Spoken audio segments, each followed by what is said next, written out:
This is one of the classiest, most elegant fragrances that still retains a little bit of edge. Hello, welcome back to Seldomly Often. I'm Daniel. Today we're talking fragrances, and this is a practical review of Chanel's Le Lion. These reviews are for fragrances that I have a lot of experience with, multiple wears in many situations, and I'm meant to give you a general idea of what it feels to wear the fragrance. As per usual, I do a lot of research before buying fragrances, but I don't really like to go into details about notes and accords, as I don't think that they help the end user. I'd rather talk about the wear experience as a whole. My first encounter with this fragrance was actually back when I filmed my first impression comparison video between this and Guerlain's Shalimar. I really liked that experience, and actually I went through the whole 5 ml samples of Le Lion pretty quickly. I've worn it because it just fit me. It fit my personality, it fit my vibe, and the more I wore it, the more I got into the scent, the more I discovered its nuances, the more I got attuned to the very specific scent profile. This is a very weird scent. It's not necessarily your typical Chanel. It's a lot more aggressive. It's a lot less, not less elegant, because it still retains a lot of elegance, it still retains a lot of presence, but it's less refined. It has a little bit of a rugged component, which really makes it special. And here I am, many months after filming my first impression with a big boy bottle, a giant 200 ml. This bottle was actually given to me by my buddy Mo from the channel Sense for Thought. Thank you so much, Mo. Your generosity is unparalleled. This bottle, apparently, according to Mo, is from 2020. This is especially important because at this point, this fragrance is 5 years old. The fragrance was released in 2020, so this is the first batch. I'm saying that this is important because my experience with this bottle specifically has been a little bit different to my sample. My sample is, or rather was, way brighter, filled with much more juicy citruses.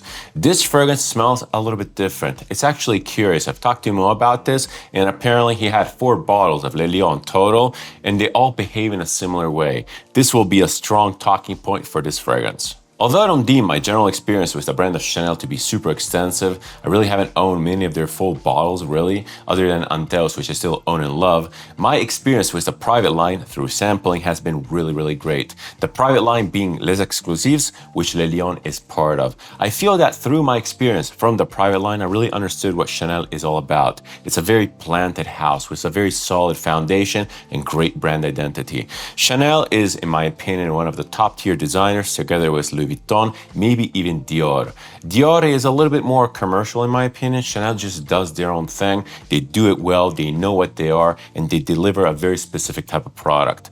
They have this elegance, they have this sophistication, they have this refinement.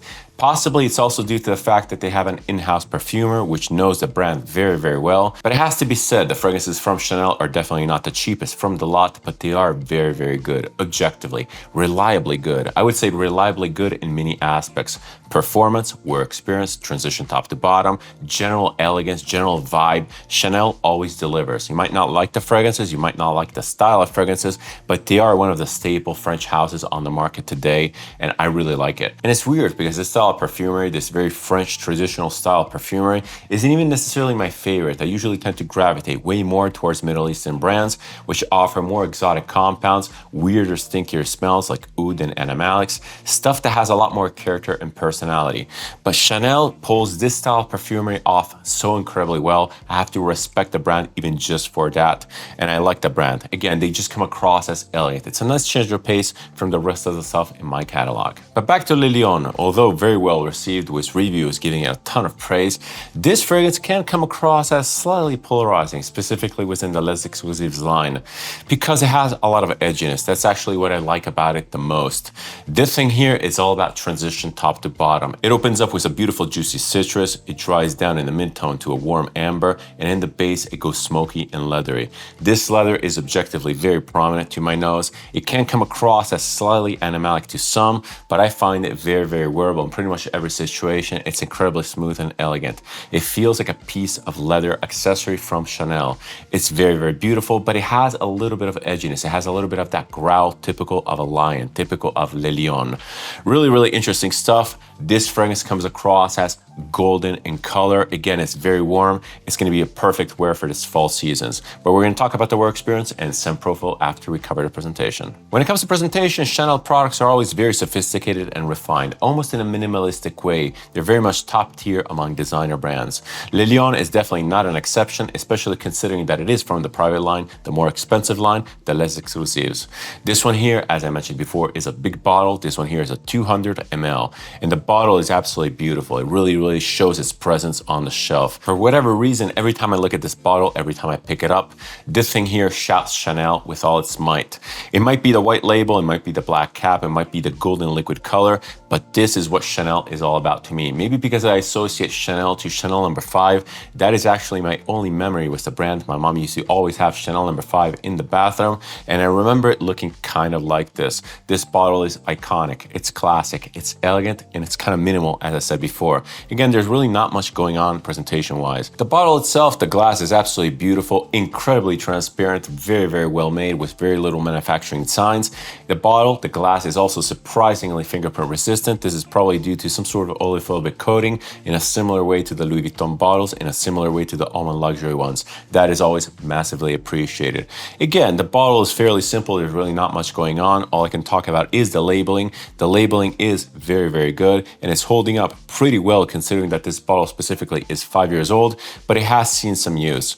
It has this plastic papery feeling. It almost looks like paper, but it's definitely more resilient.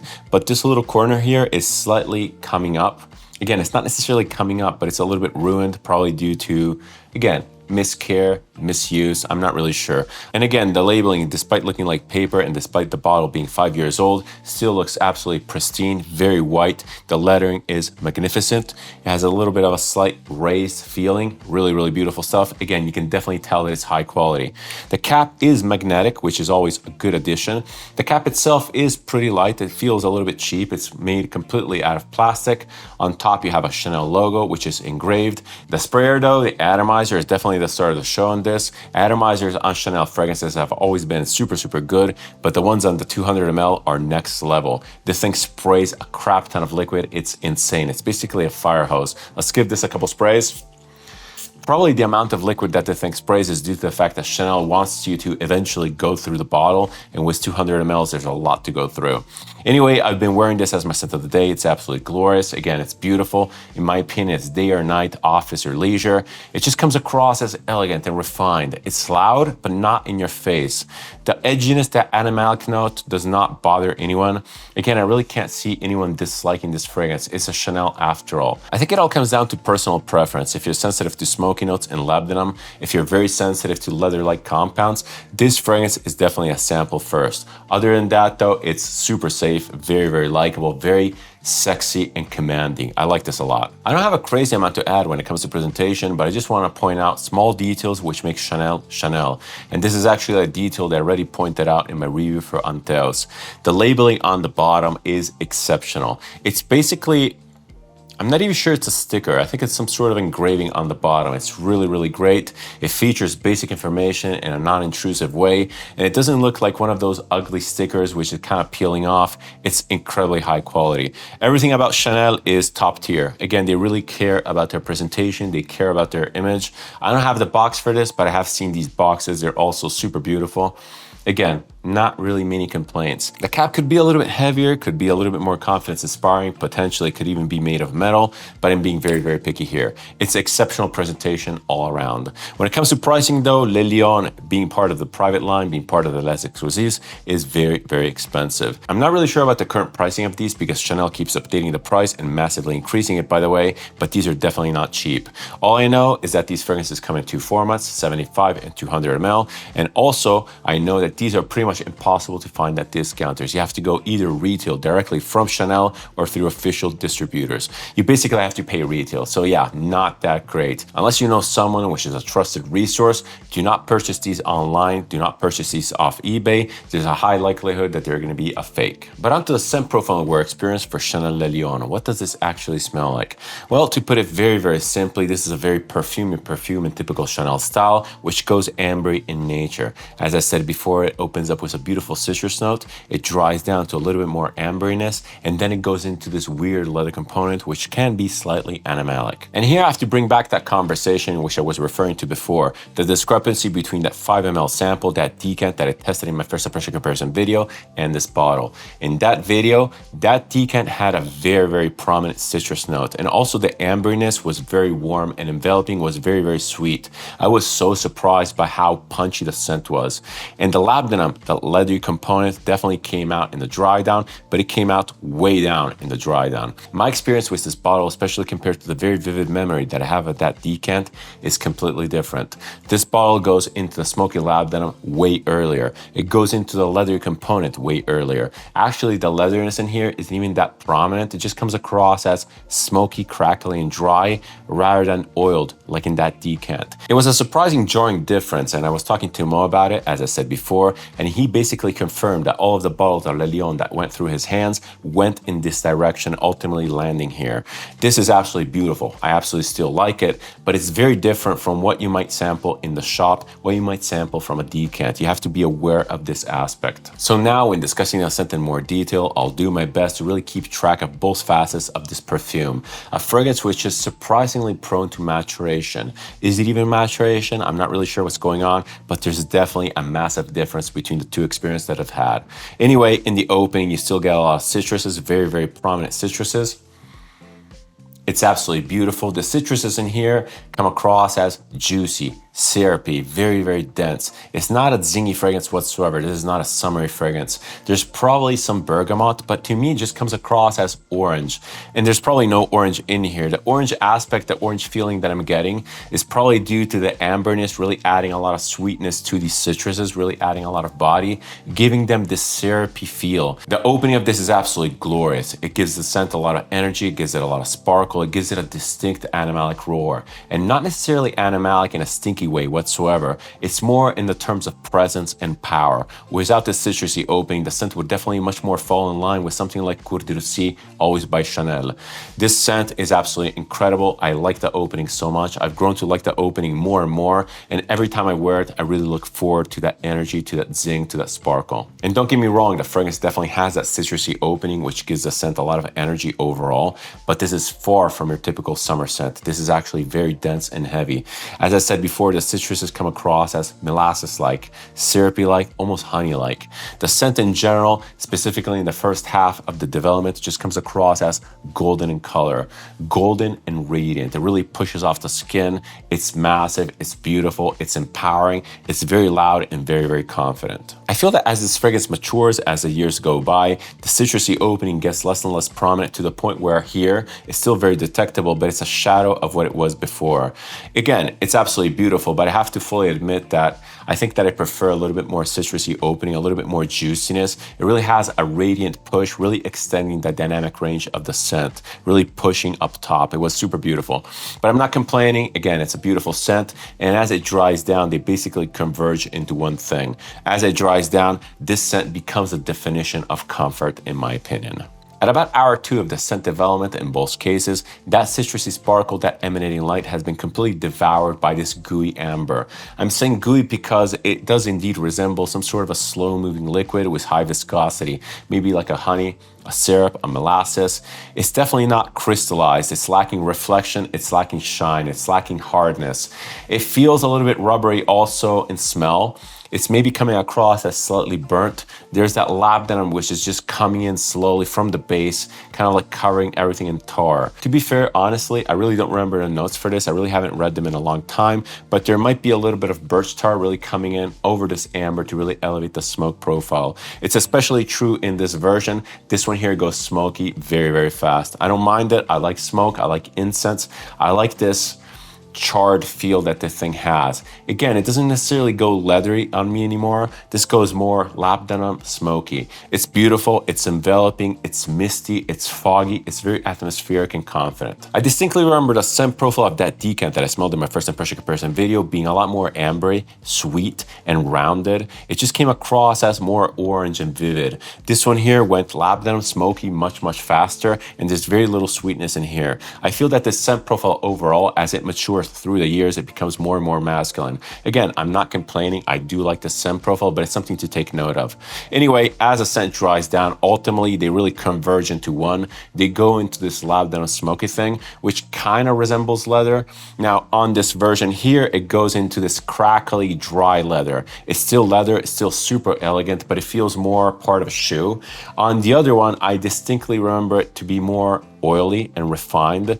It's more like a nice pair of gloves or something like that. Again, shoes, gloves, it really depends. It's really all about the use case. Shoes are in contact with the earth, they become worn faster, and gloves tend to pick up on the oils of the skin, remaining more supple. So similar, but different at the same time. This one here really stunned me with the smokiness though. It really stays smoky and incensey. I feel that there's a high degree of incense in the base, really giving this scent a wispiness, giving it this foggy, smoky texture, this foggy radiance, especially when sprayed on skin. Every time I wear this, I spray it under my shirt, and even today, every time I move my collar, it almost feels like these fumes are escaping, this foggy smokiness. Really, really particular. Again, it wears like a fog. This is one of those. It doesn't wear like a powder at all. I feel that the previous version, not the previous version, the less matured version, wear more like an oil.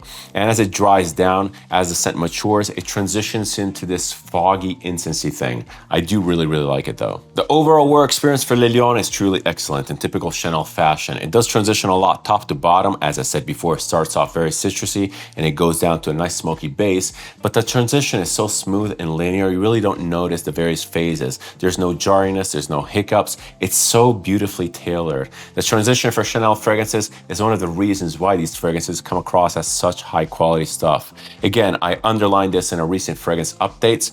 Transition, wear experience, the overall wear of a fragrance is really underrated. Chanel knows that, they really pay attention to that, and it shows. These fragrances are absolutely incredible. But now some practicalities for Chanel's Le Lion, starting off with performance. The longevity on this is actually really, really great. I get a solid, detectable 10 hours of wear, but to really appreciate this fragrance, you really have to understand how it wears. When you first spray it on, the citrusy component comes across as bright, energizing, and it almost fills rooms. But as the citruses get inevitably engulfed by the ambery core, this basically becomes kind of a skin scent. But fear not, the skin scent phase of this, if you want to call it that, is absolutely beautiful and very detectable. The amberness is really pushing off the skin. It's really radiating temperature and heat. It almost feels like skin that has been sitting under the sun for a super long time and it's slowly cooling off. And when the amberness ultimately gets sucked up by the smoke, here comes the laudanum, here comes the leather. This is absolutely incredible. The wear experience is second to none. Chanel knows exactly what they're doing. This is pretty much faultless. And again, the scent is easy to detect even down in the dry down 12 hours later. No complaints here whatsoever. When it comes to actual versatility and use cases, ultimately I would have to deem Chanel's Le Lion to be very, very versatile. It comes across as a little bit edgy. Yes, it's a little bit rowdy, but ultimately it's still a Chanel. It's very elegant and sophisticated, and you can probably wear this in every situation possible, day or night, casual or elegant, work or leisure.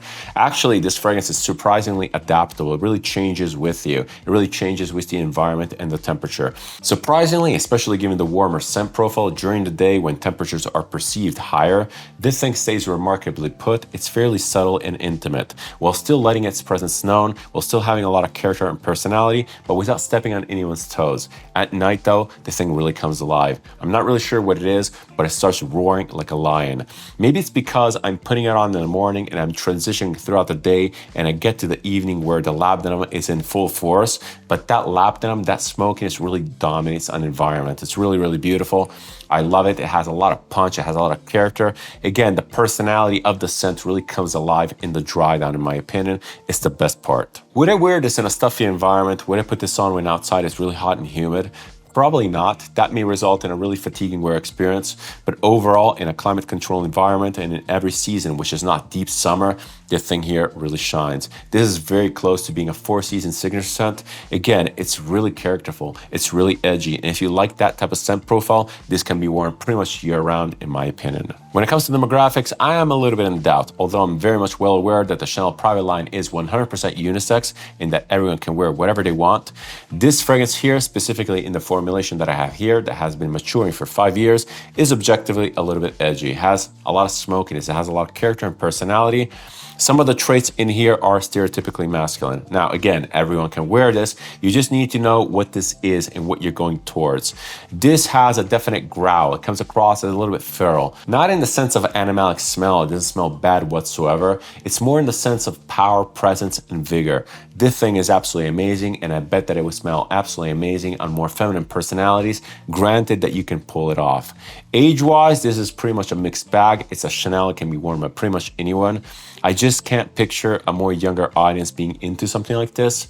Again, maybe yes, maybe not. I'm not really sure. It's not really sweet. It's not really super youthful. You have to be into Chanel. You have to be into high-end fragrances to really appreciate what this is. If you want to jump on this because of the hype train, by all means do so. You just have to know what the thing is to really appreciate it and enjoy it. Imagery and narration wise, I don't really know what to say. I don't really know what to add. Chanel is not necessarily one of those houses known for their storytelling. And this fragrance here, despite it being very powerful and characterful, is not narrative at all. I don't get any image. I don't get any sequence of events. I don't get any narration whatsoever. This thing here is just a perfume designed by a French traditional house into beautiful things, into perfumes to be experienced in company. That's pretty much it. It's very, very simple and straightforward. It's an easy wear, in my opinion, easy to push into the background. Now, if you really want to go into the lore of this, yeah, you could see that this is basically inspired by Coco Chanel's star sign. You could see it as inspired by other stuff within the Chanel lore and realm, but I don't really get much of anything. But to be completely honest, even if it were there, it wouldn't affect the perfume. It wouldn't affect the messaging of the perfume because really there isn't much messaging. This is a product designed to be worn on the daily, to be pushed into the background, and it really, really succeeds at that. I really can't fault it for what it is.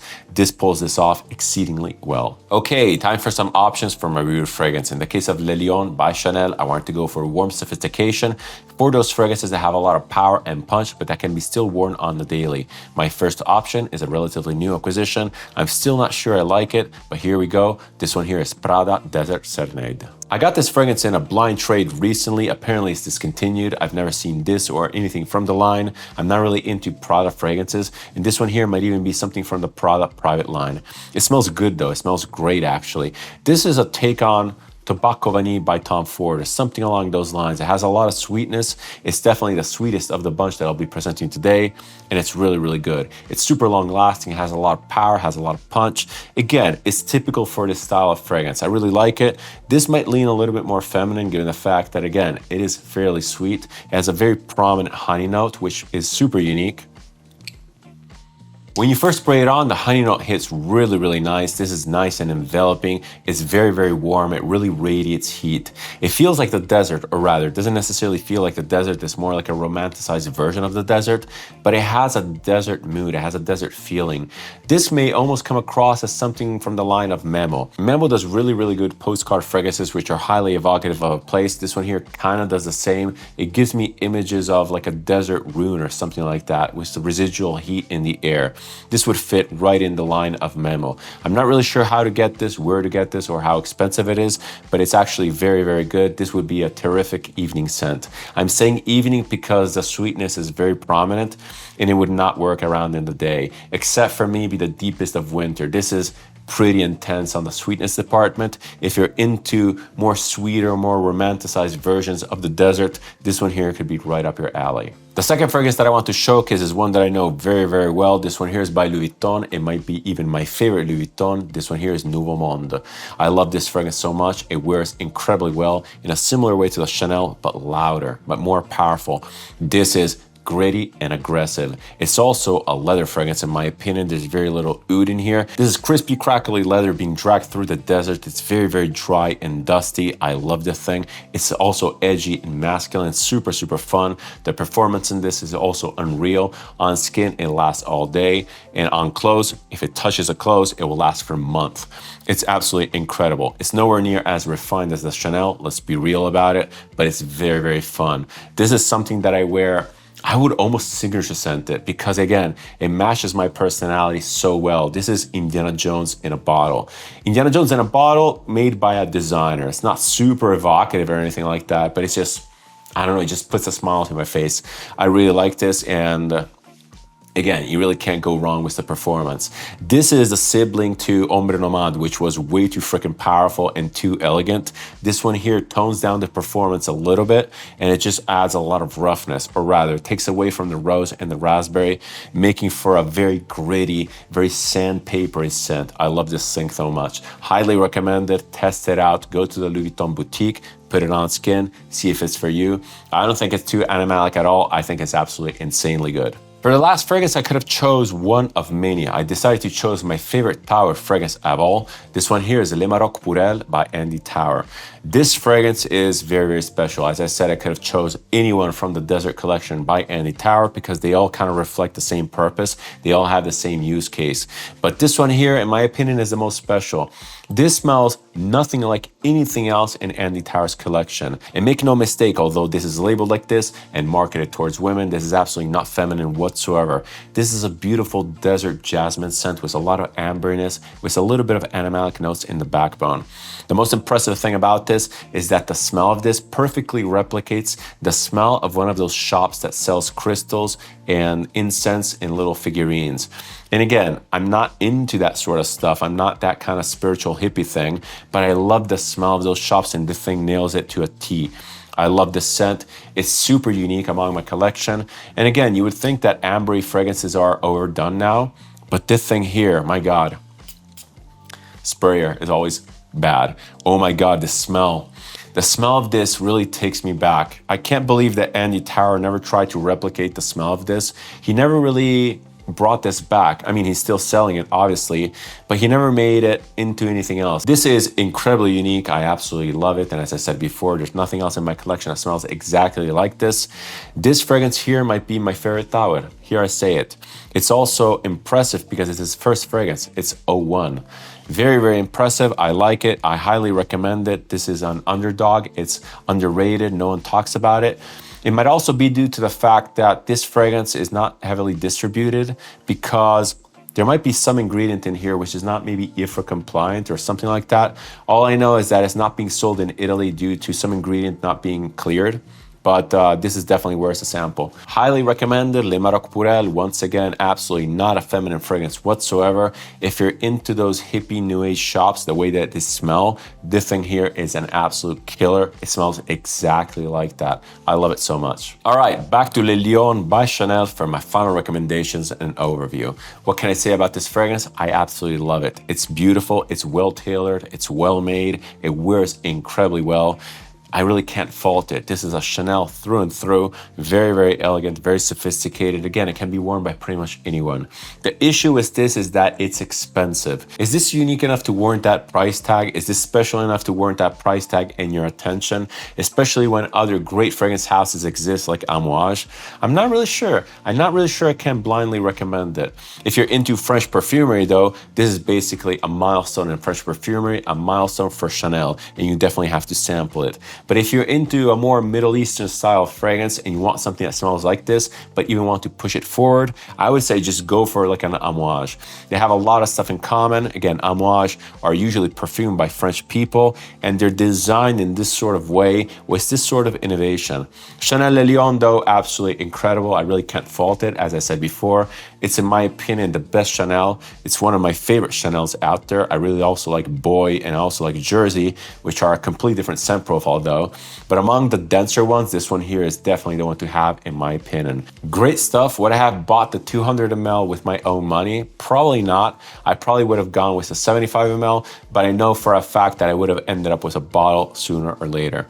Super cool stuff. Again, Chanel, reliably good, very, very elegant. It really depends what you want in perfumery.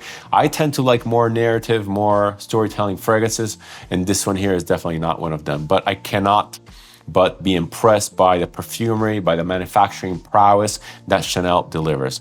It's always incredibly high quality. If you like this type of content, if you like my approach to video, feel free to subscribe. It's always massively appreciated and helps the channel. If you want to interact with me, leave a comment, suggestion, opinion, or anything else down below. I always reply and I always keep the conversation open.